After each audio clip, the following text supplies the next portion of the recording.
Hello dear student, आज हम लोग जो है मैकेनिक्स का ये पार्ट 2 पढ़ेंगे। ये सेमेस्टर एग्ज़ाम के लिए है, बीटेक वाले बच्चों के लिए। तो पहले पार्ट में हम लोग जो है इंट्रोडक्शन का थोड़ा सा पढ़ा था, पैरेललोग्राम लॉ वगैरह, उसके क्वेश्चन भी हम लोग लगा लिए थे। तो अब इस लेक्चर में हम लोग पढ़ेंगे सिस्टम ऑफ फोर्स। फोर्स का क्या सिस्टम होता है। यहाँ से भी एक क्वेश्चन थ्योरी में आता है 5 नंबर में, या फिर जो है और छोटे 2-2 नंबर में भी कभी कभी क्वेश्चन पूछ लिया जाता है, या लॉन्ग में पूछेगा तो इसके साथ एक न्यूमेरिकल भी लगा सकता है, कोई वो नहीं है। तो सिस्टम ऑफ फोर्स में क्या पढ़ना है हम लोगों को देखो, इसका पहले फ्लो चार्ट बना लेते हैं। सिस्टम ऑफ फोर्स को 2 पार्ट में बांटा गया है। पहला पार्ट हो गया कोप्लेनर फोर्स। कोप्लेनर फोर्स शायद दिख रहा होगा आप लोगों को। हाँ, जहाँ पे ना समझ में आए वहाँ पे कमेंट कर दीजिएगा। Non coplanar, non coplanar, non coplanar force. ठीक है, तो ये 2 पार्ट में बांटा गया। एक पहला है हमारे पास कोप्लेनर फोर्स, एक है दूसरा हमारे पास नॉन कोप्लेनर फोर्स। ये सिस्टम ऑफ फोर्स के अंतर्गत आते हैं। तो कोप्लेनर बहुत सारे होते हैं अभी मैं आगे बताऊंगा एक एक करके। तो कोप्लेनर में हमको पढ़ना है, जैसे हमको कोलिनियर हो गया, कोलिनियर हो गया, कॉनकरेंट हो गया, कॉनकरेंट हो गया, इसके बाद पैरेलल हो गया, इसके बाद नॉन पैरेलल हो गया। नॉन पैरेलल का मतलब है नॉन कॉनकरेंट, नॉन कॉनकरेंट। ठीक है, इसको मतलब ये सारे पार्ट किसके हैं, ये कोप्लेनर के ही पार्ट हैं, ध्यान रखना। पहला, दूसरा, तीसरा, चौथा। ठीक है, तो कोप्लेनर को हम 4 पार्ट में बांट दिए। इसी तरह नॉन कोप्लेनर को भी 3-4 पार्ट में बांट सकते हैं। कैसे, चलो इसका फ्लो चार्ट में बना देता हूँ। जैसे अगर आ जाए तो फ्लो चार्ट बना दें तो अच्छा हो जाएगा। तो नॉन कोप्लेनर, इसको जैसे कॉनकरेंट, पैरेलल, नॉन कॉनकरेंट, नॉन पैरेलल। ठीक है, इतनी बात समझ में आई। तो ये हो गया कॉनकरेंट, ये हो गया पैरेलल, ये हो गया नॉन कॉनकरेंट, नॉन पैरेलल। ठीक है, तो एक एक करके डिस्कस करते हैं। अब है क्या, क्योंकि आपको लिखना है वहां पे थ्योरी, यहाँ पे फ्लो चार्ट बनाने से आपका काम बिल्कुल नहीं होने वाला। तो पहला मैं डिस्कस करता हूं कोप्लेनर कोलिनियर फोर्स। 2 को एक साथ लेके चल रहा हूं, ठीक है, समझना इसको। If a same force acting in the same plane, अगर वह कोई हमारा फोर्स जो है सेम प्लेन पर एक्ट कर रहा है, सेम प्लेन पर एक्ट कर रहा है, तो उसे बोलते हैं कोप्लेनर। जैसे नाम से ही, यहां से अर्थ नाम से ही निकल के आ रहा है इसका रिजल्ट। तो if a same force acting on the same plane, अगर कोई फोर्स एक सेम प्लेन पर ही एक्ट कर रहा है तो उसे क्या बोलते हैं, कोप्लेनर बोलते हैं। दूसरा क्या लिखा है कि same line of action, same line of action that is called co-planar co-linear। मतलब अगर प्लेन सेम है तो आपने कह दिया कोप्लेनर है, अगर उसका लाइन ऑफ एक्शन सेम है तो उसको आप क्या कहोगे, को लीनियर कहोगे। इसका फिगर बना के रिप्रेजेंट कैसे करेंगे, जैसे कोई एक, ये हमारे पास प्लेन है, ये हमारे पास क्या है, एक प्लेन है। ठीक है, अब कोप्लेनर का मतलब कि सेम प्लेन, तो प्लेन एक ही हो गया, सेम प्लेन हो गया। अब इसके बाद कोलिनियर, कोलिनियर मतलब लाइन ऑफ एक्शन, जब फोर्स का लाइन, जैसे एक फोर्स ये है, दूसरा ये है, तीसरा ये है, चौथा ये है, पांचवा ये है, तो इनका लाइन ऑफ एक्शन सेम है एक तरह से। इसको रिप्रेजेंट कर सकते हैं F1 में, F2 में, F3 में, F4 में, F5 में, और इसको दर्शा सकते हो, ऐसे रिप्रेजेंट कर सकते हो इस फिगर के माध्यम से कि लाइन ऑफ एक्शन जब सेम हो तो उसे क्या बोलते हैं, कोलिनियर। तो ये कोप्लेनर कोलिनियर समझ में आ गया। चलिए आगे हम लोग डिस्कस करते हैं दूसरा फोर्स। अब हमारे पास है को प्लेनर कॉनकरेंट,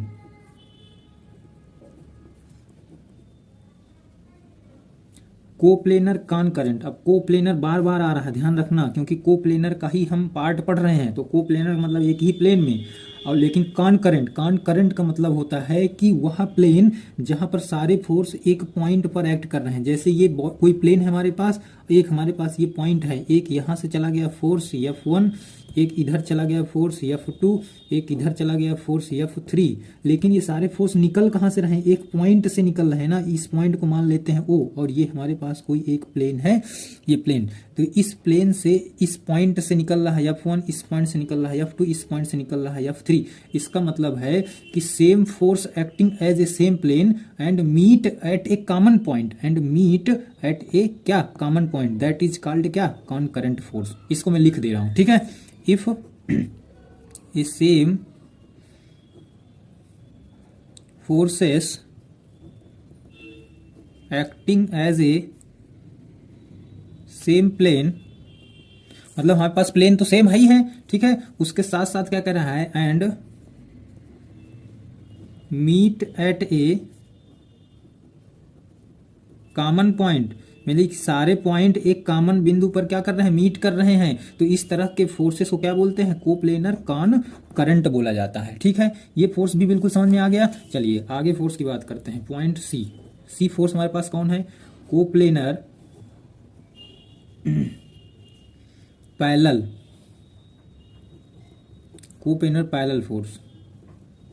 तो कोप्लेनर पैरेलल फोर्स का मतलब ये हुआ कि हमारे पास जैसे अगर ये कोई प्लेन है, ठीक है, तो यहाँ पे इस पॉइंट्स पे एक फोर्स ये F1 जा रहा है, ठीक है, फिर उसी के पैरेलल में दूसरा फोर्स ये F2 जा रहा है, उसी के पैरेलल में तीसरा फोर्स ये F3 जा रहा है। अब जरूरी नहीं है कि इसकी डायरेक्शन इधर है, सेम ही डायरेक्शन हो सकता है पैरेलल फोर्स हो लेकिन डायरेक्शन अपोजिट हो जा रही हो। तो ये F4 मान लेते हैं यहाँ जा रहा है, तो इस तरह का रिप्रेजेंटेशन क्या कहलाता है? कोप्लेनर पैरेलल फोर्सेस कहलाएंगे।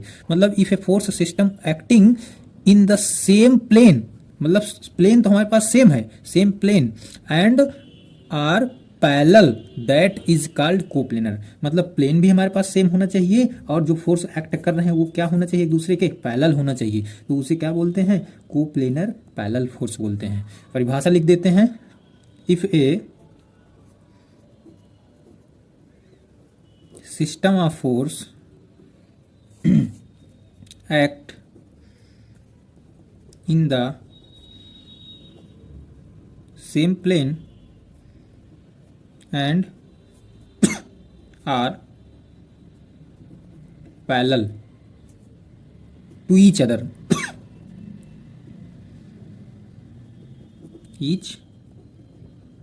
that is called क्या कहलाएगा? कोप्लेनर पैरेलल फोर्स, ठीक है। अगला फोर्स, चौथे फोर्स की बात कर लेते हैं। चौथा क्या है अपने पास? चौथा है नॉन कॉनकरेंट कोप्लेनर नॉन कॉनकरेंट, यानी कि नॉन पैरेलल। नॉन कॉनकरेंट का मतलब नॉन पैरेलल। नॉन कॉनकरेंट भी है और नॉन पैरेलल भी है, मतलब एक पॉइंट पर मिल भी नहीं रहे हैं और फोर्स एक दूसरे के पैरेलल भी नहीं है।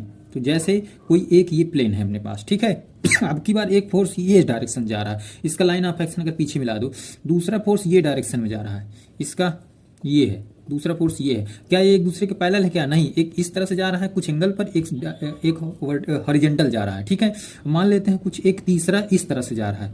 तो एक बात बताओ, इनका कहीं एक पॉइंट पर मिलान है क्या? बिल्कुल नहीं। इसका लाइन ऑफ एक्शन कुछ इधर जा रहा है, इसका लाइन ऑफ एक्शन कुछ इधर जा रहा है, इसका लाइन ऑफ एक्शन कुछ इधर जा रहा है। तो मतलब कहीं का एक फिक्स पॉइंट नहीं है कहाँ पे ये मिल रहे हैं। मान लेते हैं ये F1 है, ये F2 है, ये F3 है, तो एक जगह मिल भी नहीं रहे हैं और एक दूसरे के पैरेलल भी नहीं है। तो इस तरह के फोर्स को क्या बोलते हैं? कोप्लेनर। मतलब प्लेन तो एक है लेकिन ये कॉनकरेंट है, एक पॉइंट पर नहीं मिल रहे हैं और एक दूसरे के पैरेलल भी नहीं, तो इसे क्या बोलते हैं? नॉन पैरेलल बोला जाता है, ठीक है। इसकी डिफिनीशन कैसे लिखोगे? If A system of force forces acting in a plane line of acting in a plane line of action of force same plane, line of action तो सेम प्लेन पर है but neither parallel nor meet to point. Line of action same but nor parallel और nor meet at A point, मतलब एक दूसरे पर मिल भी नहीं रहे एक तरह से, और क्या है, पैरेलल भी नहीं। तो इस तरह के फोर्सेस को क्या बोलते हैं, कोप्लेनर नॉन कॉनकरेंट फोर्स बोला जाता है। चार प्रकार का मैंने बता दिया। चारों प्रकार में कौन कौन से, पहला आपने पढ़ा कोप्लेनर कोलिनियर, इसके बाद दूसरा आपने पढ़ा कोप्लेनर कॉनकरेंट, कॉनकरेंट का मतलब जो एक पॉइंट पर मिल रहे हैं, कोलिनियर का मतलब एक लाइन ऑफ एक्शन हो, और तीसरा आपने पढ़ा कोप्लेनर पैरेलल, पैरेलल जो एक दूसरे के क्या हो, पैरेलल हो, चाहे जरूरी नहीं कि डायरेक्शन कुछ की इधर की, लेकिन पैरेलल है, ठीक है। चौथा आपने पढ़ा कि कॉनकरेंट है, ठीक है। तो ये आपने पढ़ लिया इसके कोप्लेनर के। अब नॉन कोप्लेनर का मतलब है, अब की बार आपके पास प्लेन भी सेम नहीं है। इसका एग्जांपल मैं बताता हूँ, बहुत अच्छा एग्जांपल, आपके बिल्कुल समझ में आ जाएगा एक बार में, ठीक है। जैसे कॉनकरेंट, जैसे ध्यान से समझना, नॉन कोप्लेनर है लेकिन कॉनकरेंट है, कॉनकरेंट है। अभी हमने पीछे बताया कॉनकरेंट का मतलब जहां एक पॉइंट पर आके मिलते हो, और नॉन कोप्लेनर अब की बार प्लेन अलग अलग है। जैसे कैमरा देखा है ना, तो कैमरा में एक ट्राइपॉड ऐसे लग रहा था, ट्राइपॉड लगा रहता है, ऊपर ऐसे कैमरा फिट होता है। यार अपना जैसे सर्वे में पढ़ोगे आगे फिलहाल, तो ये नीचे हो गया हमारे पास ट्राइपॉड, तो ट्राइपॉड में ये जो लेग है इसके ये अलग अलग हैं, कोई लेग इस डायरेक्शन में, कोई लेग उस डायरेक्शन में, कोई लेग इस डायरेक्शन में, 3D में समझो। अब ये लेकिन लेग का ये जो पॉइंट है, ये एक पॉइंट पर आके मिल रहे हैं, ठीक है। और इसका लाइन ऑफ एक्शन क्या है, कैमरे का सेम है, तो इसका मतलब प्लेन तो अलग अलग हमारे पास हो गया, लेकिन कॉनकरेंट है। कॉनकरेंट का मतलब एक पॉइंट पर मिल रहे हैं लेकिन प्लेन अलग अलग है। तो इस तरह के सिस्टम को क्या बोलते हैं, नॉन कोप्लेनर कॉनकरेंट बोला जाता है, ठीक है। अब यहीं पे अगर हम नॉन कोप्लेनर नॉन पैरेलल की बात कर दें, अब पैरेलल की बात कर दें, तो जैसे कि नॉन पैरेलल है, तो नॉन पैरेलल का मतलब एक इस डायरेक्शन में है, एक इस डायरेक्शन में है, एक इस डायरेक्शन, मतलब कोई फोर्स इधर चला जा रहा है, कोई फोर्स इधर चला जा रहा है, कोई फोर्स इधर चला जा रहा है। तो इस तरह के अरेंजमेंट को क्या बोला जाता है, नॉन कोप्लेनर नॉन पैरेलल, ठीक है। आपको लिखना कितना है, आपको लिखना है इसमें से जो भी एग्जाम में आएगा, जैसे ये वाला लिखना है, ये वाला याद रखना, ये वाला याद रखना, ये वाला याद रखना, यानी कि जितना हम कोप्लेनर बताए हैं अगर वो याद कर लोगे तो उसका जस्ट अपोजिट सारा फंडा क्या कहलाएगा, नॉन कोप्लेनर फोर्स कहलाएगा, ठीक है। तो आपको सिर्फ एक याद करना है, दूसरा अपने आप याद हो जाएगा। तो कॉन्सेप्ट से पढ़ो यार चीज़ों को, मतलब वो पढ़ना है, हमें गधे की तरह ढूंढना नहीं है कोई चीज़, हमें कॉन्सेप्चुअल चीज़ें पढ़ना है, पास होना है, 75 मार्क्स 70 मार्क्स चाहिए हमें, बाकी क्या है क्या नहीं है इससे मतलब नहीं है आपको, ठीक है। रिसर्च नहीं करना है, जिसे रिसर्च करना है वो बेकायदे दुग्गल साहब की और किताबें ले ले खुरमी उर्मी की, और इसके बाद अपना एक एक यूनिट पूरी तरह से सॉल्व करता रहे, तो रिसर्च होता रहेगा, ठीक है। तो हमें रिसर्च नहीं करना है। तो ये फोर्स का सिस्टम समझ में आ गया, सिस्टम ऑफ फोर्स क्लियर हो गया। अब हमको जो क्वेश्चन ज़्यादा पूछा जाता है 2 नंबर या 5 नंबर में, वो है क्या, प्रिंसिपल ऑफ ट्रांसमिसिबिलिटी, ट्रांसमिसिबिलिटी, ठीक है। ये क्वेश्चन बहुत पूछा जाता है, इसको कैसे पढ़ना है, देखो प्रिंसिपल ऑफ ट्रांसमिसिबिलिटी, ट्रांसमिसिबिलिटी ये जो शब्द है ना, इसी के माध्यम से आप इसकी परिभाषा बनाओगे। ट्रांसमिसिबिलिटी का मतलब ये होता है कि एक तरह से जैसे हम यहाँ पे खड़े हैं, हमारा कुछ वेट नीचे कार्य कर रहा है, और हम इस जगह से चल करके दूसरी जगह पर आ गए और यहाँ पे खड़े हुए, तो हमारा वेट अगर यहाँ पे 10 केजी था, यहाँ पे भी 10 केजी होना चाहिए और सेम पोजीशन होना चाहिए। मतलब कहने का हम एक जगह से दूसरी जगह शिफ्ट हो गए, लेकिन हमारी पोजीशन, हमारा लाइन ऑफ एक्शन, हमारा वेट, हमारा सब कुछ क्या है, सेम है, ठीक है। तो एक तरह से ट्रांसमिसिबिलिटी का मतलब ट्रांसफर करना, एक जगह से दूसरी जगह को क्या करना, ट्रांसफर करना। लेकिन हमें इससे मतलब नहीं, हमें इससे कुछ मतलब नहीं, हमें लिखना है वहां पे। तो लिखोगे क्या समझो ध्यान से, इफ फोर्स एक्टिंग, इफ यदि एक force acting at A point, एक फोर्स है जो किसी पॉइंट पर एक्ट कर रहा है, ठीक है, ऑन ए रिजिड बॉडी, वो कैसी बॉडी है, रिजिड बॉडी, जहां पे फोर्स एक्ट कर रहा है, रिजिड बॉडी, एक ऐसा फोर्स है जो रिजिड बॉडी पर एक पॉइंट पर एक्ट कर रहा है। अगर हम इस फोर्स को इज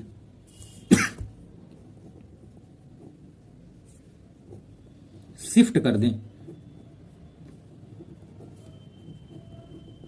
यानी अदर पॉइंट, हम इसी फोर्स को अगर किसी दूसरे जगह पर शिफ्ट कर दें, which is on the line of action, line of action of force, the external effect on the force on the body remains unchanged, on the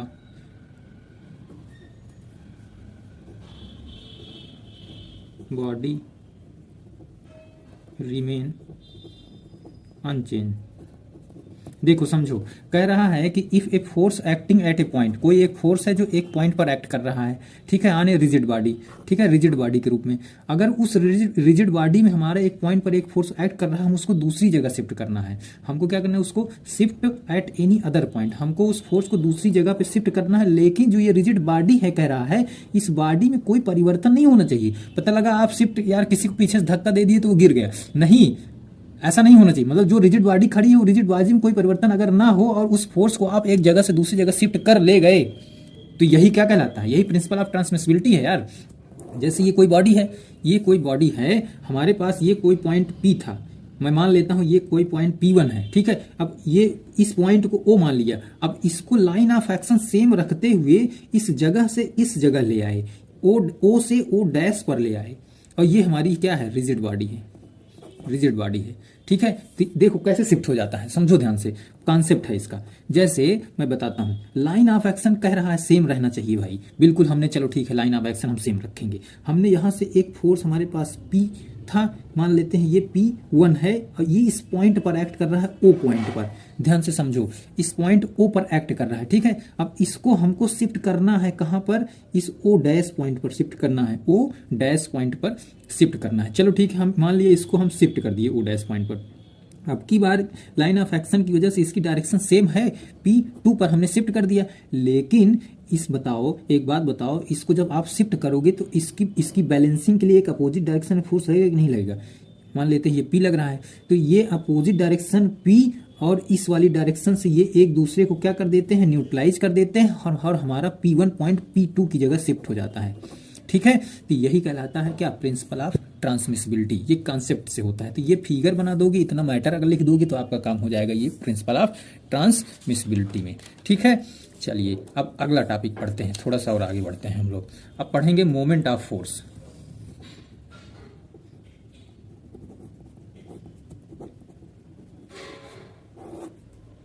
moment of, red pen से लिख दिया, हो सकता है दिख रहा होगा।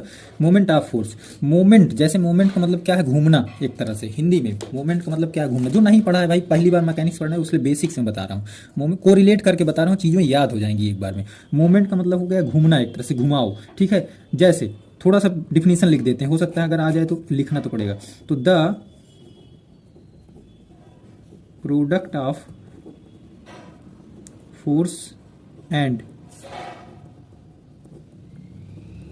perpendicular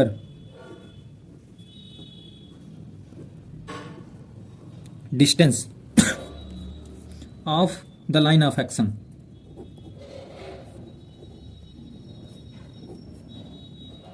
of the line of action of the force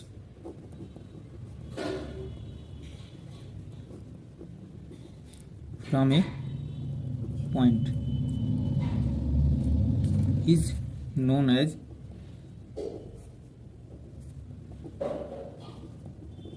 moment of force. ये देखो परिभाषा पूछा गया है 2 नंबर में, ठीक है। मोमेंट को m से रिप्रेजेंट कर रहे हैं, m का मतलब होता है फोर्स और into distance r, perpendicular distance.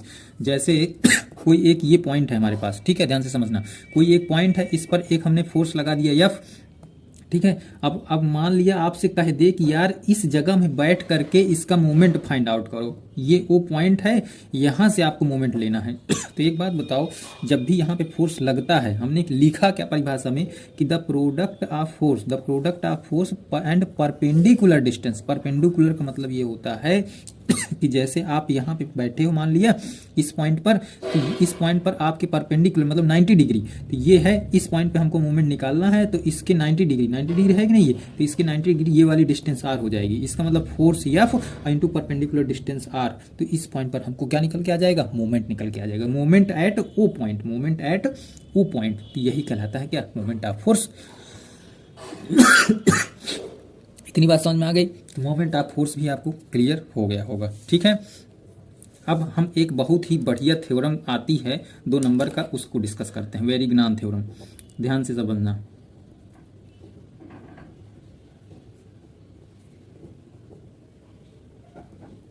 छोटे छोटे पार्ट हैं ये, 2-2 नंबर में पूछे जाते हैं। वेरिग्नान थ्योरम क्या है, पहले इसकी थ्योरी लिख लेते हैं, इसके बाद जो देखिए समझिए क्या है वेरिग्नान थ्योरम। ये क्वेश्चन आएगा, नोट करके रख लेना, ये वेरी वेरी वेरी इंपॉर्टेंट है, ये क्वेश्चन आना है। वेरिग्नान थ्योरम कहता क्या है कि it state that the algebraic sum of moment of all forces about a point is equal to the moment of resultant about the same point. जैसे कोई एक, ये हमारे पास पॉइंट है, मैं मान लेता हूँ ये ओ पॉइंट है, यहाँ से एक फोर्स जा रहा है P, यहाँ से दूसरा फोर्स निकल रहा है Q, तो इसका जो रिजल्टेंट होता है, इसका जो रिजल्टेंट होता है R, ये पीछे पढ़ चुके हो, कैसे R निकालते हैं ये भी पढ़ चुके हो।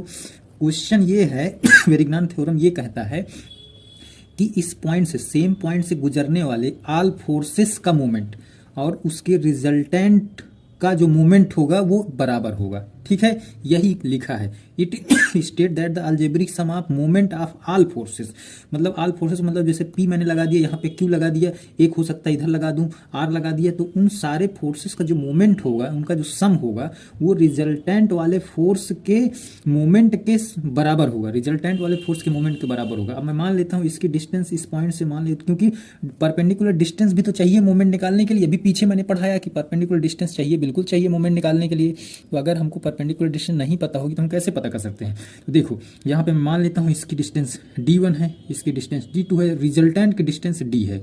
ठीक है, तो ये वेरिग्नान थ्योरम क्या कहता है कि r रिजल्टेंट इंटू इसको परपेंडिकुलर डिस्टेंस d, ये बराबर होगा किसके, सम ऑफ ऑल फोर्सेस के। तो हमारे पास फोर्सेस कौन कौन है, एक p फोर्स है जिसकी परपेंडिकुलर डिस्टेंस कितनी है, d1 है। ठीक है, एक फोर्स ये हो गया, प्लस दूसरा फोर्स हो गया Q हमारे पास है जिसकी परपेंडिकुलर डिस्टेंस कितनी है, d2 है। अगर तीसरा फोर्स होता तो उसको भी इसमें जोड़ देते, अगर चौथा होता तो उसको भी इसमें जोड़ देते। हो सकता है ये फोर्स निगेटिव भी हो सकते हैं, क्यों, क्योंकि इनकी डायरेक्शन के ऊपर डिपेंड करता है। अगर डायरेक्शन रिजल्टेंट की सेम डायरेक्शन में है, हो सकता है सबकी डायरेक्शन सेम हो तो हम प्लस ले लिए, हो सकता है किसी की डायरेक्शन अलग हो या उल्टी दिशा में हो या एंटी क्लॉकवाइज हो तो उसको निगेटिव वहां पे ले लेंगे, तो उनका जो रिजल्टेंट बनेगा वो क्या कहलाता है, वेरिग्नान थ्योरम कहलाता है। ठीक है, तो वेरिग्नान थ्योरम को ऐसे रिप्रेजेंट कर सकते हैं इसको फिगर की। इसमें न्यूमेरिकल भी है, हो सकता है मैं इसको अगले पार्ट में न्यूमेरिकल को ऐड कर दूंगा क्योंकि ये वीडियो थोड़ा लंबी हो जाएगी, तो इस वजह से जो है इसमें ऐड नहीं कर सकते। तो ये है वेरिग्नान थ्योरम, इसका कॉन्सेप्ट क्या है, इसकी परिभाषा क्या है, मैंने बता दिया। ठीक है, अब चलो अच्छा छोटा सा एक क्वेश्चन कर ही लेते हैं।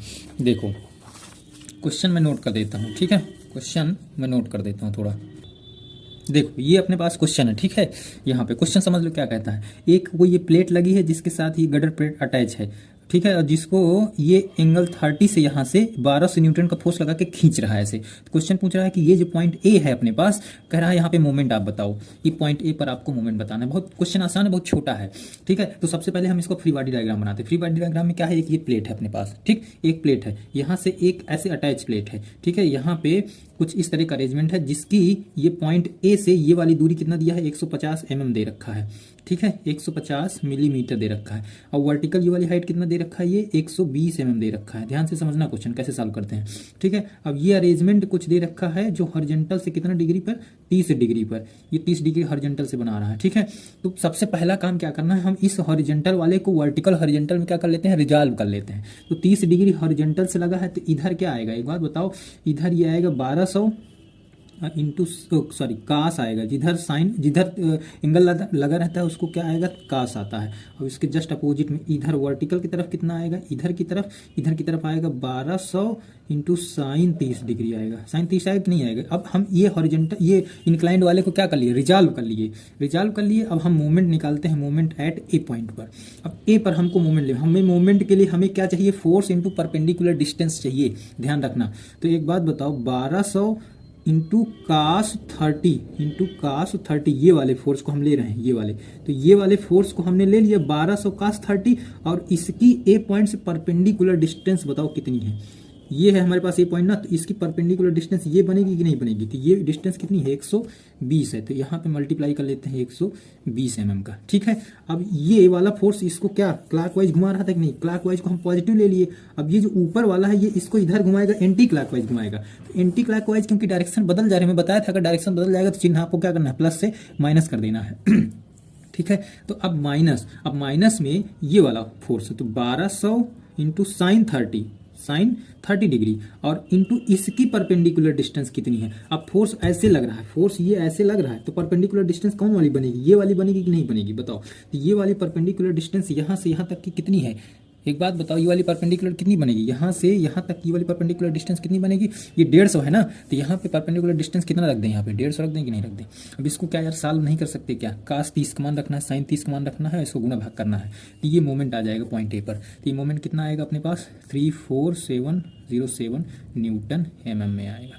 अब इसको आप चाहे किलो न्यूटन मीटर में बदल दो, चाहे जिसमें बदल दो, अब जिसमें क्वेश्चन पूछा रहा है उसमें हम कन्वर्ट कर सकते हैं। तो ये रहा आपका कॉन्सेप्ट जो है, जो छोटा सा इस तरह का हो सकता है, मोमेंट फाइंड आउट करने के लिए छोटे मोटे क्वेश्चन आ जाएं। अगले लेक्चर में हम लोग पढ़ेंगे क्या, स्टैटिक इक्विलिब्रियम पढ़ेंगे, उससे आने वाले क्वेश्चन पढ़ेंगे, 10 नंबर के क्वेश्चन उससे आते हैं, तो वो अगला वाला लेक्चर बहुत इंपॉर्टेंट होगा। तब तक इतना आप लोग रिविजन करिए, और जो चीज़ें न समझ में उसको कमेंट में वो दीजिए, मैं उसका जवाब भी दे दूंगा, कोई दिक्कत नहीं है। बाकी यार तुम लोग अगर अच्छा लगे या मैटर ठीक ठाक हो, तो आपको लगी कि हाँ यार मेरे काम का है, मैं पास हो जाऊंगा इससे, तो आप चैनल को क्या करो, सब्सक्राइब कर दो, ठीक है। तो मिलते हैं अगले वीडियो में, तब तक के लिए ओके, बाय बाय, टाटा।